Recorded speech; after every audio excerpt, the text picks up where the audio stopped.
Le plan Mercredi est un dispositif éducatif adapté à la diversité des organisations du temps scolaire. Aujourd'hui, 87% des communes sont revenues à une organisation du temps scolaire sur 4 jours. Le mercredi est donc désormais sans école pour une grande majorité des enfants. Les débats de ces dernières années autour des rythmes scolaires ont mis en évidence l'importance des loisirs éducatifs.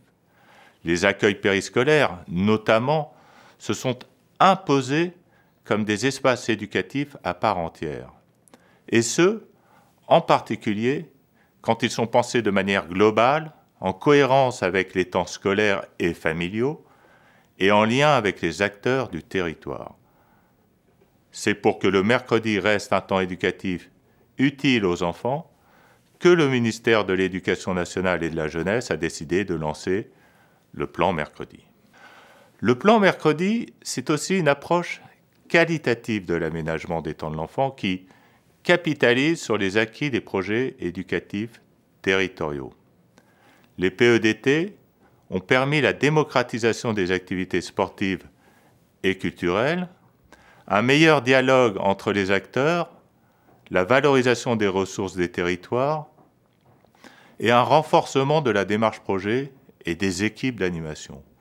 Prenant appui sur ces avancées, le plan Mercredi repose sur la promotion d'une démarche volontaire et qualitative proposée aux collectivités.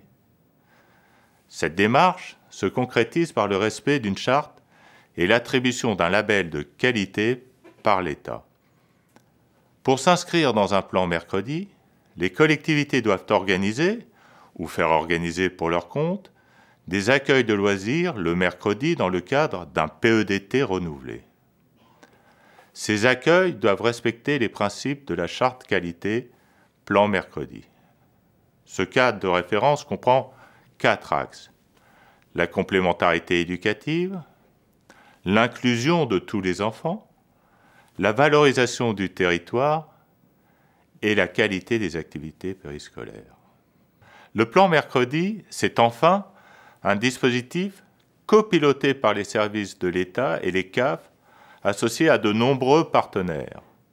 Au niveau national, d'abord, c'est le ministère de l'Éducation et de la Jeunesse qui pilote le dispositif en association avec la Caisse nationale des allocations familiales et les ministères des Sports et de la Culture.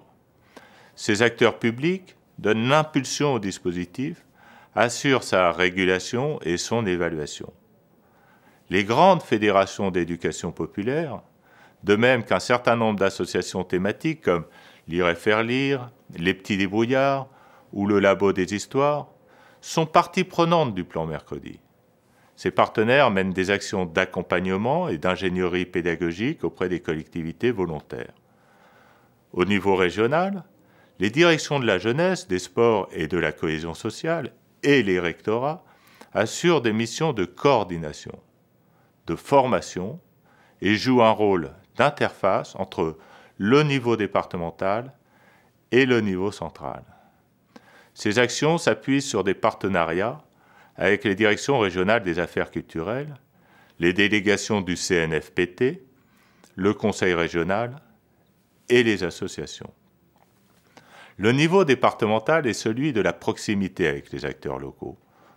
Au sein des groupes d'appui départementaux, ce sont les directions départementales de la cohésion sociale, les caisses d'allocation familiale et les services de l'éducation nationale qui animent au quotidien le plan Mercredi. Accompagnement, information des collectivités, instruction, validation, suivi et évaluation des projets constituent les principales tâches des services. Ces services peuvent s'appuyer sur un certain nombre de partenaires locaux, notamment les associations et les structures socio-culturelles et sportives des territoires. L'efficacité de leur action est la clé de la réussite du plan Mercredi. C'est du terrain que se développe la dynamique des politiques éducatives locales.